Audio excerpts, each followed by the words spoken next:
எதையோ என் வாய் சொல்ல தொடங்க அதையே உன்வாய் சொல்லி அடங்க உதடுகள் நாங்கும் ஒட்டிக்கொள்ள நான் கண்டேன்.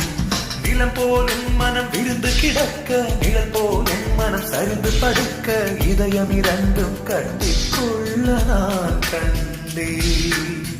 ஒரு கண்ணில் அமுதம் கண்டேன், மறு கண்ணில் அமிலம் கண்டேன். எங்கெங்கோ தேடி தேடி உன்னில் என்னை நான் கண்டேன். கனா கண்டேனடி, கனா கண்டேனடி, கனா கண்டேனடி. விழி முதல் மொழி வரை முழுவதும் கவிதைகள் அகமெது புறமெது புரிந்தது போதே கனா கண்டேனடி. முடி முதல் அடி வரை முழுவதும் இனிமைகள் சுவையது சுகமெது அறிந்தது